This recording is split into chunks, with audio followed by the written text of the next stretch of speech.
নির্মাণে, একটা কোরআনের সমাজ নির্মাণের জন্য জামাত ইসলামী যে কাজ করছে, আপনারা হাত তুলে সমর্থন দিয়েছিলেন। ইনশাআল্লাহ আমরা সকলের সাথে থাকব।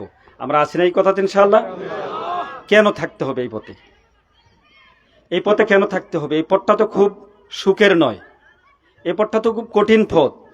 এই পথে রক্ত দেয়া লাগে, এই পথে জেল খাটা লাগে, এই পথে থাকলে রিমান্ডে যাওয়া লাগে, এই পথে থাকলে ফাঁসির মঞ্চে যাওয়া লাগে, এই পথে থাকলে আয়নাগরে যাওয়া লাগে। তার পথে ওই পথে কেন থাকতে হবে? থাকতে হবে এই কারণে, এই পথে যারাই অতীতে চলেছেন, কাউকে করাত দ্বারা চিরানো হয়েছে, কাউকে অগ্নিকুণ্ড বানিয়ে আগুনে নিক্ষেপ করা হয়েছে, কাউকে মাছে গিলে খেয়েছে, কাউকে দেশ থেকে রাজাকার বলে বিতাড়িত করা হয়েছে। সুতরাং যারাই এই পথের ধারক এবং বাহক, খুব সুখে থেকে থেকে যদি কেউ মনে করি যে খুব আরামে থাকবো আবার ইমানদার থাকবো, এটাও সম্ভব নয়। সুতরাং দিন কায়েমের এই কাফেলায় যারাই শরিক হবেন, যারাই অতীতে শরিক হয়েছেন, প্রত্যেকেরই এই কঠিন পরীক্ষায় অবতীর্ণ হতে হয়েছে। এই কারণে আল্লাহ রাব্বুল আলামিন কালামে হাকিমের সূরা হামিম আস-সাজদার 30 নম্বর আয়াত, অনেকেরই মুখস্থ আছে এখানে আমি জানি, কিন্তু আমার কাছে এত ভালো লেগেছে এই কথাগুলি। আল্লাহ রাব্বুল আলামিন বলেছেন, ইন্নাল্লাযীনা ক্বালু রাব্বুনাল্লাহ সুম্মা ইসতাকামু তাতানাজ্জালু আলাইহিমুল মালায়েকা। আল্লাহ বলেছেন, নিঃসন্দেহে যারা বলে আল্লাহ আমার রব এবং এই পথে অবিচল থাকে, সুম্মা ইসতাকামু, তারা এই পথে অবিচল থাকে। কয়টা গুণ, কয়টা করতে হবে? দুইটা। একটা হচ্ছে আল্লাহ আমাদের রব, এই ঘোষণা দিতে হবে। আমরা ঘোষণা দেই না আমাদের রবকে? সমস্যারে সবাই বলি রবকে আমাদের আল্লাহ রাব্বুল আলামিন। এরপরে হচ্ছে সুম্মা ইসতাকামু, 2 নম্বর বৈশিষ্ট্য, এই পথে অবিচল থাকে। আমরা অবিচল থাকি না? কয়জন থাকছি আমরা আল্লাহ জানে, এখানে আমরা কে কে আছি। এই পথে যদি অবিচল 16টা বৎসর আমরা টিকে থাকতে না পারতাম, আমরা একটা ফাঁসির মঞ্চ দেখার পরে যদি সবাই পালিয়ে যেতাম জঙ্গলে, এরপরে একে একে আমরা অনেকগুলি ফাঁসির মঞ্চ দেখেছি। আমাদের সম্মানিত নেতৃবৃন্দকে, আলেম উলামায়ে কেরামদেরকে, মাওলানা সাইদি সাহেবের মতো মানুষকে 53 দিনের রিমান্ড দেওয়া হয়েছে। আমরা ভয়ে ভীতু হয়ে পালিয়ে যাওয়ার কথা। আজকে 1-2 জনের রিমান্ড বা তাদেরকে আদালতে নেওয়ার সময় তাদের যে অপমান, তাদের উপর যে মানুষের ক্ষোভ ঢালে, এগুলি দেখে আমরা অনেক সময় মনে করি যে বেশি হয়ে যাচ্ছে। কিন্তু তামিরুল মিল্লাতের প্রিন্সিপাল অধ্যক্ষ জয়নুল আবেদিন সাহেবকে যখন ডান্ডাবেরি পরিয়ে আদালতে উঠানো হয়, সারা দেশের মানুষের হৃদয় কেঁপেছে, মানুষের কলিজায় রক্তক্ষরণ হয়েছে। আমরা চোখের পানি ফেলেছি। দেশ বরেণ্য পৃথিবী বিখ্যাত একজন উলামায়ে আলিমকে এইভাবে আদালতে তোলা হচ্ছে ডান্ডাবেরি পরিয়ে। সারা পৃথিবীর মানুষ কেঁদেছে এবং এই হাসিনার জন্য, পতনের জন্য দোয়া করেছে। সুতরাং এইভাবে একটা একটা করে আমাদের শফিকুল ইসলাম মাসুদের নাম অনেকেই চিনেন, আমাদের সাবেক কেন্দ্রীয় সভাপতি শিবিরের দেলোয়ার হোসেনের কথা অনেকেই জানেন, মাহমুদুর রহমান আমাদের দেলোয়ার হোসেনকে এবং শফিকুল ইসলাম মাসুদকে পাজা কুলে করে আদালতে উঠাইতে হয়েছে পুলিশে। হেঁটে যেতে পারেন নাই, শরীরের হাড় গুড়গুলি একেবারেই গুঁড়া হয়ে গিয়েছিল। সুতরাং এভাবে রিমান্ড, নির্যাতন, নিষ্পেষণ সহ্য করে করে 15টা বৎসর আমরা টিকে থেকেছিলাম এই মাটিতে। এবং এটা সেই কারণে আল্লাহ রাব্বুল আলামিন বলেছেন সুম্মা ইসতাকামু, আল্লাহকে রব মানলেই শেষ হবে না, মুখে ঘোষণা দিলেই শেষ হবে না, জমিনে টিকে থাকতে হবে। আমরা এত অত্যাচার, নির্যাতন, নিপীড়ন সহ্য করেও জমিনে টিকে ছিলাম বলেই আল্লাহ রাব্বুল আলামিনের ঘোষণা হচ্ছে তাতানাজ্জালু আলাইহিমুল মালায়েকা, আমি তোমাদের জন্য মালায়েকা নাজিল করব। কার জন্যে? যারা আল্লাহকে রব মানে এবং এত নির্যাতন নিষ্পেষণের পরেও যারা টিকে থাকে, তাদের ব্যাপারে আল্লাহ বলেছেন তাতানাজ্জালু আলাইহিমুল মালায়েকা, আমি না ফেরেশতা নাজিল করব। কোত্থেকে? আল্লাহ রাব্বুল আলামিন নিজের পক্ষ থেকে ফেরেশতা নাজিল করবেন।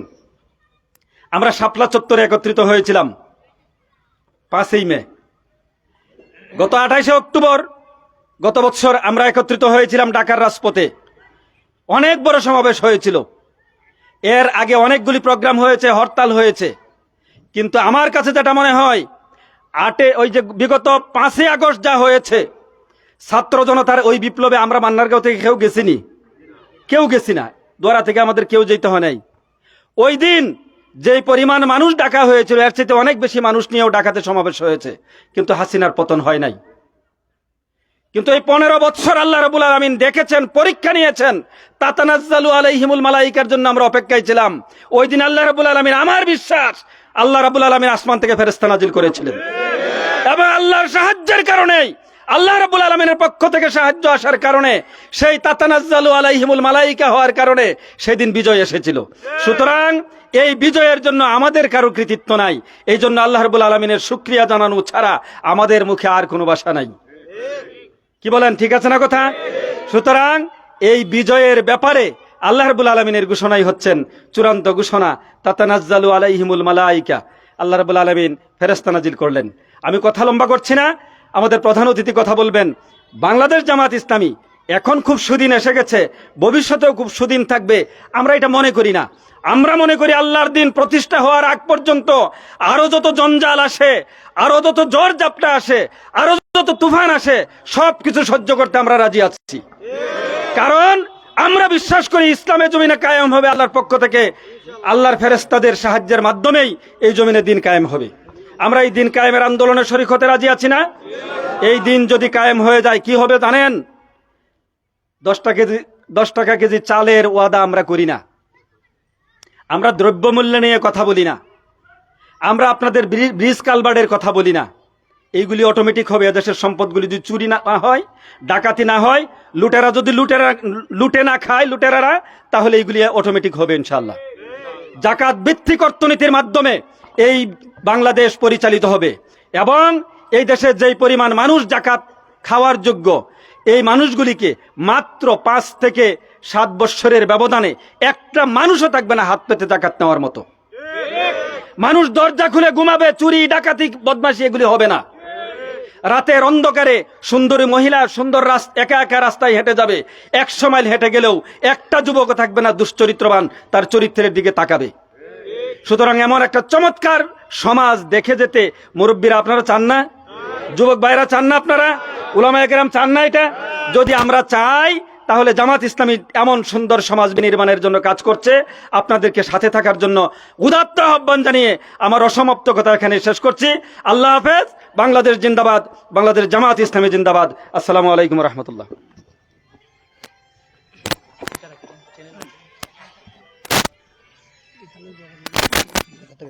সম্মানিত উপস্থিতি, আমরা গুরুত্বপূর্ণ নসিহত শুনছিলাম। আমাদের আজকের প্রোগ্রামের সম্মানিত বিশেষ অতিথি উপজেলা জামাতের আমির জনাব ডাক্তার শফিকুর রহমান, জনাব ডাক্তার হানুর রশিদের কাছ থেকে এ পর্যায়ে আপনাদের সামনে প্রধান অতিথির বক্তব্য নিয়ে আসতেন আজকের প্রোগ্রামের সম্মানিত প্রধান অতিথি বাংলাদেশ জামাত ইসলামী সুনামগঞ্জ জেলা শাখার সংগ্রামী সেক্রেটারি, বিশিষ্ট শিক্ষা অনুরাগী, বিশিষ্ট জননেতা মোহাম্মদ হাসান আবেদ, বাংলাদেশ জামাত ইসলামী সুনামগঞ্জ জেলা শাখা।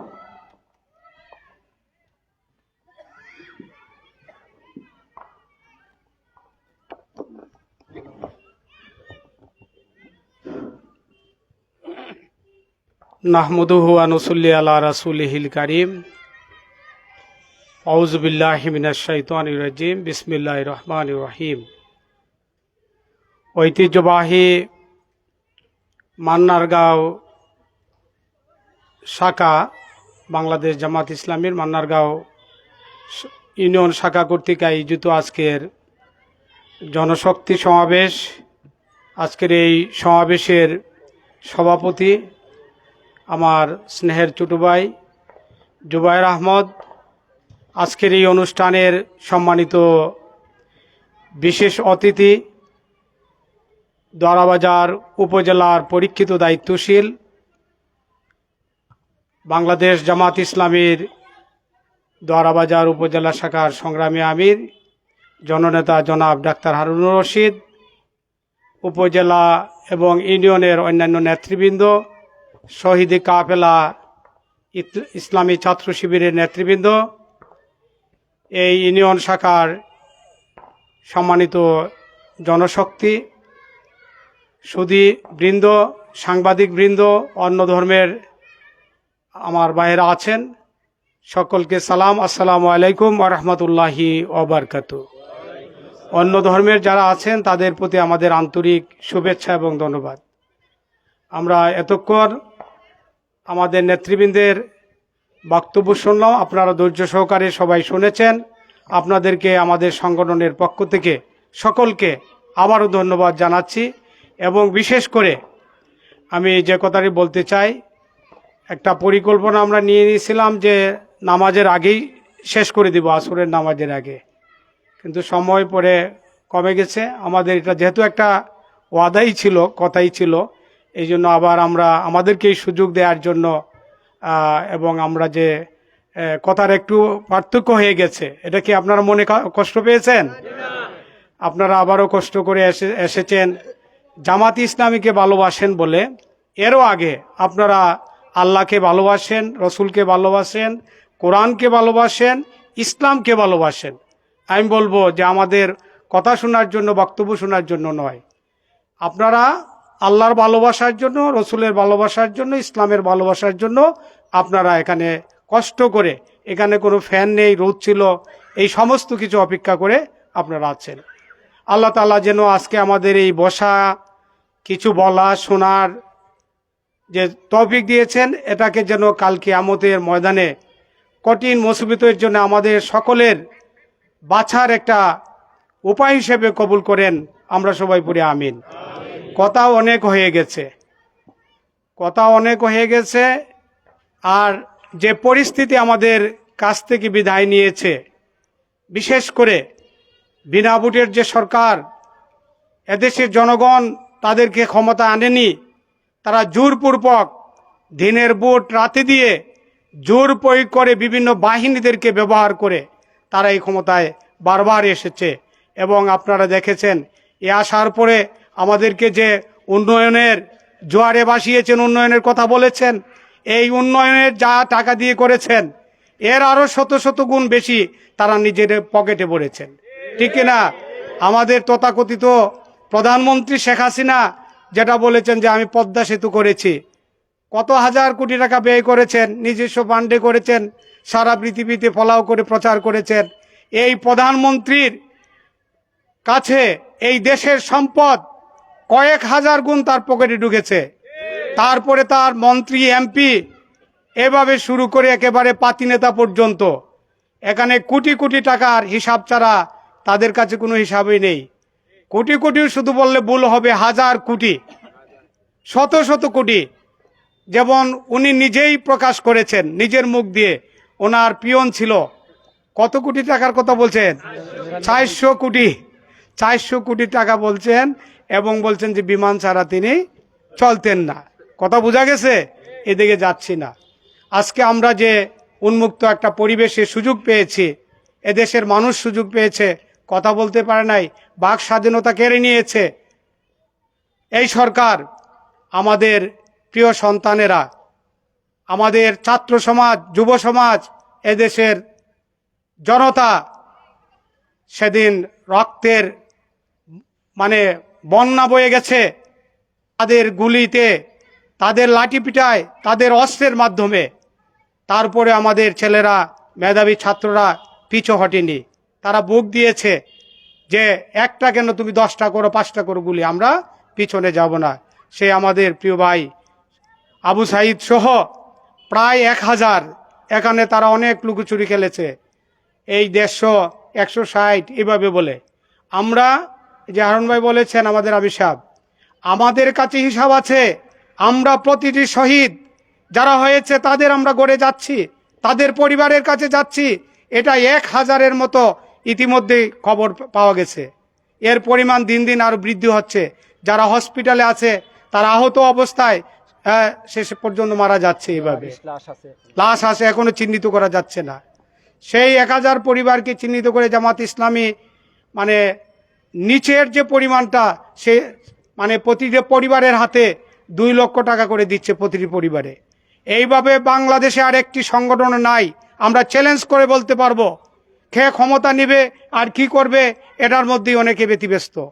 বাংলাদেশ জামাত ইসলামী, আপনারা জানেন, এখানে আমাদের জনশক্তি সমাবেশ, আপনাদের পকেটের পয়সা, আমাদের পকেটের পয়সা, এটাই হচ্ছে আমাদের ফান্ড। আমাদের বন্ধু সংগঠনের বাইরে অনেক কথা বলেন যে বিদেশ থেকে টাকা পায়। বিদেশ কে আমাদেরকে টাকা দেয়? কেন দিবে আমাদেরকে? হ্যাঁ, বিদেশেও আমাদের বাইরে আছেন। এই দেশে ইসলামী ছাত্র শিবির করেছেন, জামাত ইসলামী করেছেন, তারা এখন বিদেশে আছেন। হ্যাঁ, ওই সমস্ত বাইরা তারা তাদের আয়ের একটা অংশ আমাদেরকে প্রতি মাসে পাঠিয়ে দেন। আপনারা মনে করেন 1000 শহীদের কথা বলছি, এটা যে দলেরই হোক, সে মুসলিম হোক, অমুসলিম হোক, হিন্দু হোক, যেই হোক, আমরা সেটা পৌঁছে দিচ্ছি। এই হিসাবে আপনার মনে একটা সহজ হিসাব, যদি 1000 হয় তাইলে কত কোটি টাকা? 1000 লোক যদি হয় শহীদ, 2 লক্ষ টাকা করেও যদি দেওয়া হয় জামাত ইসলামের পক্ষ থেকে, এখানে প্রায় 20 কোটি টাকা। 20 কোটি মানে 10-এর ডাবল, ঠিক কিনা? কিন্তু আপনারা তো শুনেছেন, দেখেছেন, পত্র পত্রিকায়, প্রচার মাধ্যমে, ইলেকট্রনিক মিডিয়ায় এসেছে আমাদের আমিরি জামাত প্রথম শহীদ যিনি হয়েছিলেন, ভাই আবু সাইদের বাসায় বাড়িতে গিয়েছিলেন, বাবার সাথে, পরিবারের সাথে সাক্ষাৎ করেছিলেন। সেখানে কত টাকা দিয়েছিলেন? 6 লক্ষ টাকা। এইভাবে আছে। এবং আমরা আরো বলছি যে আমির জামাত বলছেন আমরা তার ভবন নির্মাণ করে দিব, তার পরিবারের ভরণ পোষণের দায়িত্ব নেবে।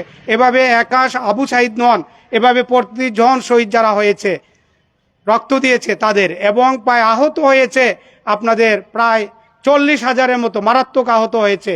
আমরা সেই সমস্ত পরিবারে যাচ্ছি, তাদের পাশেও আমরা হাসপাতালে যাচ্ছি। এটা একটা দায়িত্বশীল সংগঠনের ভূমিকা।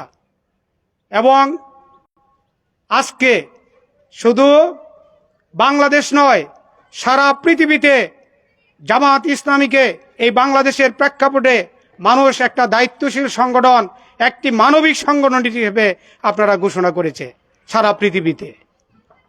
সম্মানিত ভাইরা, যেহেতু আমরা জনশক্তি সমাবেশ করছি, আমরা জনগণের পাশে যাব। আমাদের দাওয়াত, যেটা ইসলামী সংগঠনের দাওয়াত, এটা হচ্ছে কালেমার দাওয়াত, ইসলামী আন্দোলনের দাওয়াত, এই দেশের খেটে খাওয়া মানুষের ভাগ্যের পরিবর্তন করার দাওয়াত, ঠিক কিনা? আমরা প্রতিটা ঘরে ঘরে পৌঁছব। আমরা যদিও আমি বলবো যে আমরা একটু ভিন্ন ভিন্ন জায়গায় আগে আমরা প্রোগ্রাম করেছি, ছোট আকারে করেছি, এটা ভয় নয়। ইসলামী আন্দোলনের কর্মীরা, ইসলামী আন্দোলনের জনশক্তিরা আল্লাহকে ছাড়া আর কাউকে ভয় পায় না। পায় নাকি? না, কোনোদিনই না। এবং আল্লাহ রাব্বুল আলামিন এটাকে আমরা ভয় পাওয়ার কোরআন হাদিসে এটা বলা হয় নাই। এটা আল্লাহ রাব্বুল আলামিনও বলছেন একটা পরীক্ষা করা। আল্লাহ আমাদেরকে পরীক্ষা করেছেন, আমরা পরীক্ষায় উত্তীর্ণ হয়েছি না ব্যর্থ হয়েছি? ব্যর্থ হয় নাই। আল্লাহ রাব্বুল আলামিন সামনের দিকে আমাদেরকে আরো সাহায্য করবেন, এটা আমাদের দৃঢ় বিশ্বাস আছে। আমরা যে কাজ করি এটা আমাদের ব্যক্তির কোনো কাজ নয়, এটা হচ্ছে আল্লাহ রাব্বুল আলামিনের কাজ। আল্লাহর দেয়া বিধান এই জমিনে প্রতিষ্ঠিত করা। এবং আমরা বিশ্বাস করি আল্লাহ রাব্বুল আলামিন পবিত্র কোরআনে যেভাবে বলছেন, যার সারমর্ম হচ্ছে যে আল্লাহর বিধিবিধান ছাড়া অন্য কোনো পথে মানুষের মুক্তি, মানুষের শান্তি শৃঙ্খলা, মানুষের সুখ স্বাচ্ছন্দ্য এটা ফিরে আসবে না। এটা কি এসেছে? আমি দলের নাম নিচ্ছি না, যারা অতীতে ক্ষমতায় এক দল 2বার 3বার করে এসেছে, আবারও যারা প্রস্তুতি নিচ্ছে, এরা অতীতেও ছিল কিনা? তো এটা এখানে পরিষ্কার, যেটা জামাত ইসলামী যেটা বলছে, এটা আপনারা বুঝতে পারবেন। এদের কর্মসূচিতে কোরআনের রাজ কায়েম করা, কোরআনের আইন চালু করা এদের কর্মসূচিতে নাই। আমাদের বন্ধু সংগঠন, আমরা এটা স্বীকার করি। তাদের ম্যানিফেস্টো আছে না, তাদের গঠনতন্ত্র আছে না, তাদের সংবিধান আছে না। এই সংবিধানের মধ্যে ম্যানিফেস্টোতে নির্বাচনের সময় যে ওয়াদা দেওয়া হয় জনগণকে, এটার মধ্যে আল্লাহর যে আইন, অর্থাৎ কোরআনের আইন, আল্লাহ রসুলের যে সুন্নাহ, এটাকে প্রতিষ্ঠিত করার কোনো কর্মসূচি তাদের মধ্যে নাই। আর আল্লাহ রাব্বুল আলামিন এটাই বলছেন যে আমার বিধিবিধানের বাহিরে কোনো বিধান দ্বারা যদি চেষ্টা করা হয় 100বার 1000বারও, তাহলে মানুষের মুক্তি আসবে না। মুক্তি আসবে একমাত্র আল্লাহর দেয়া বিধানে। তা আমরা কি আল্লাহর দেয়া বিধান এই সমাজে চালু করতে চাই? এবং চালু অবশ্যই আমাদেরকে করার চেষ্টা করতে হবে, নতুবা আমরা জাহান্নাম থেকে মুক্ত হয়ে আমরা জান্নাতে যেতে পারবো না। আল্লাহ আমাদেরকে জান্নাত দান করবেন না। এবং আল্লাহ রাব্বুল আলামিন পবিত্র কোরআনে ঘোষণা করেছেন, ইন্নাদ-দীনা ইনদাল্লাহিল ইসলাম, আল্লাহর নিকট গ্রহণযোগ্য আদর্শ, মতাদর্শ, জীবন ব্যবস্থা একমাত্র হচ্ছে ইসলাম। কথাটা কি আপনাদের কাছে পরিষ্কার? তাইলে আমরা আর কোন পথে যাব? ইসলামের বাইরে যাওয়ার সুযোগ আছে? আমরা এটা বলবো, আমরা কোনো দলকে স্পেসিফিক করব না। জামাত ইসলামী জন্ম থেকে তার স্পষ্টভাবে এই কর্মসূচি দিয়ে যাচ্ছে, এখানে কোনো কারোর সাথে আপোষ করে নাই। আমাদের আর বন্ধু সংগঠন যেই হোক, তারাও যদি আসে কোরআনের রাজ কায়েমের জন্য, ইসলামকে প্রতিষ্ঠিত করার জন্য, আমরা তাদের কাছে সহায়তা করব। আর তাদের কর্মসূচি যদি এটা না থাকে, তাহলে আমাদেরকে সহায়তা করতে হবে। এবং জনগণের প্রত্যাশা হচ্ছে, আমরা আর কাউকে দেখতে চাই না। যারা ইসলাম এই দেশে কায়েম করবে, কোরআনের রাজ কায়েম করবে, আমরা তাদেরকেই দেখতে চাই। সবাইকে আমরা পরীক্ষা করে ফেলছি, আর পরীক্ষার প্রয়োজন নাই। আলহামদুলিল্লাহ, এই দেশে ইসলামী চিন্তা চেতনার মানুষ আজকে ঐক্যবদ্ধ হচ্ছে। আমাদের আমিরে জামাত প্রতিটি ইসলামী দলের কাছে উনি যাচ্ছেন, উনি ডেকে নিয়ে আসছেন, ওনাদেরকে বুকেটে নিয়ে আসছেন। আলহামদুলিল্লাহ, আমরা দেখতে পাচ্ছি একটা পরিবেশ তৈরি হবে। আমরা আল্লাহর কাছে দোয়া করব, আল্লাহর কাছে প্রার্থনা করব, আল্লাহ রাব্বুল আলামিন যেন এই ধরনের একটা পরিবেশ তৈরি করে দেন। এবং এই পরিবেশ তৈরির জন্য জামাত ইসলামীর যারা জনশক্তি, কর্মী, সুধী, শুভাকাঙ্ক্ষী, রোকন, আমাদেরকে অগ্রণী ভূমিকা পালন করতে হবে। মাঠে ময়দানে সর্বত্র ইসলামের সুমহান আদর্শের বাণী পৌঁছে দিতে হবে। আপনারা কি পারবেন? তাইলে আমি বলবো আজকের এই জনশক্তি সমাবেশ এটা সার্থক হয়েছে, এটা সফল হয়েছে। পারবেন তো ইনশাল্লাহ? আর একটা কথা বলতে চাই, আমরা একটু আগে যে কিছু পরিসংখ্যান দেখালাম, এটা শুধু বিগত আন্দোলনে নয়, বাংলাদেশের বিভিন্ন সময়ে যেখানে যে দুর্যোগ এসেছে, প্রাকৃতিক দুর্যোগ, আমরাও 2022-এ মারাত্মক বন্যায় আমরা আক্রান্ত হয়েছিলাম, ঠিক কিনা? আমাদের আমিরে জামাত সহ আমাদের কেন্দ্রীয় নেতৃবৃন্দ এখানে এসেছিলেন। আমরা দল বল নির্বিশেষে, হিন্দু, মুসলিম, খ্রিস্টান, আমরা ভেদাভেদ করি নাই। আমরা সকলের কাছে আমাদের সংগঠনের পক্ষ থেকে, আমাদের পক্ষ থেকে যে উপহার ছিল আমরা পৌঁছে দিয়েছিলাম। সেই বন্যায় যারা বিশেষ করে বন্যার পানিতে নিহত হয়েছিলেন, আমাদের সংগঠন প্রত্যেকটি পরিবারকে, যতগুলো পরিবার হোক না কেন, 50,000 করে টাকা দিয়েছিলেন। সেখানে হিন্দু ভাইরাও যারা মারা গিয়েছিল, আমরা সেই পরিবারেও দিয়েছিলাম। ইউনিয়নেও ছিল, গড় বাড়ি সহ আমরা সকলের কাছে পৌঁছে দিয়েছিলাম। আজকেও আমি একজন হিন্দু ভাইকে বলছি এই কথা, এটা কোরআনের বক্তব্য যে ইসলাম প্রতিষ্ঠিত হলে হিন্দুরা বেশি নিরাপত্তা পাবে, হিন্দুরা বেশি সুযোগ পাবে। কিন্তু ওই তথাকথিত যারা মানুষদেরকে বারবার ধোঁকা দিচ্ছে, এরা বলে যে ইসলামী রাষ্ট্র যদি হয়ে যায়, তোমরা যারা হিন্দু আছো বা অন্য ধর্মের আছো, তোমাদের অসুবিধা হবে। ভাই, অসুবিধা কোথায়? আমাদের নেতৃবৃন্দরা পার্লামেন্টে দাঁড়িয়ে বলছেন যে বাংলাদেশে যারা সংখ্যালঘুকে বলা হয় বা অমুসলিম বলা হয়, বলেন একটা বাড়িঘর জামাত ইসলামী নেতৃবৃন্দ, জামাত ইসলামী কর্মীরা দখল করে আছে, প্রমাণ করেন, আমরা এর বিচার করব। এমনও বলেছেন নেতৃবৃন্দ, আমি আর জামাত ইসলামী করব না। আমরাও স্পষ্টভাবে বলতে চাই, কোথায় মান্নারগাঁও ইউনিয়ন কেন কুকুড়া জেলায় বলেন, কোন জায়গায় জামাত ইসলামী নেতৃবৃন্দ হিন্দু ভাইদের কার বাড়িঘর দখল করে আছে, কার মন্দির ভেঙেছে? আছে এমন? আমাদের সাথে যোগাযোগ করবেন যদি এই ধরনের হয়। তাহলে ভাই, এটা তো বোঝাই যায় যারা দখল করে আছে, যাদের হিন্দুদেরকে অত্যাচার করছে, এরাই তো এই কথাটা বলছে। আপনারা এই সমস্ত কান দিবেন না। আমাদের আলেম ওলামা যারা আছেন, আমরা ঐক্যবদ্ধভাবে আমরা একবার পরীক্ষা করি জামাত ইসলামীকে। এটা জামাত ইসলামীকে পরীক্ষা নয়, আমি বলবো এটা কোরআনের শাসন ব্যবস্থাকে পরীক্ষা করা। ইনশাআল্লাহ ইনশাআল্লাহ এটা ব্যর্থ হবে না। মানুষের সুখ শান্তি যদি আনতে হয়, মানুষের মুক্তির গ্যারান্টি যদি নিশ্চিত করতে হয়, তাহলে ইসলামী বিধান মতে আমাদের সমাজ ব্যবস্থা পরিচালনা করতে হবে। বাংলাদেশ জামাত ইসলামী এই প্রচেষ্টাই করে যাচ্ছে। এই প্রচেষ্টা জামাত ইসলামীর যদি সত্যি হয়, তাহলে আমাদের সকলের দায়িত্ব হচ্ছে শুধু জামাত ইসলামীতে যারা যোগদান করছে তারা নন, এই দেশের আপামর জনতা জামাত ইসলামীকে সহযোগিতা করা, এটা নৈতিক দায়িত্বের মধ্যে পড়ে।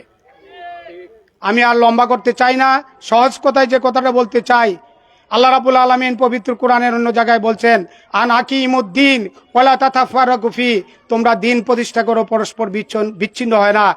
এই আয়াত অনুসারে প্রত্যেক মুসলমান নর নারীর উপর আল্লাহ রাজ কায়েম করা, কোরআনের শাসন ব্যবস্থা কায়েম করা ফরজ, ঠিক কিনা?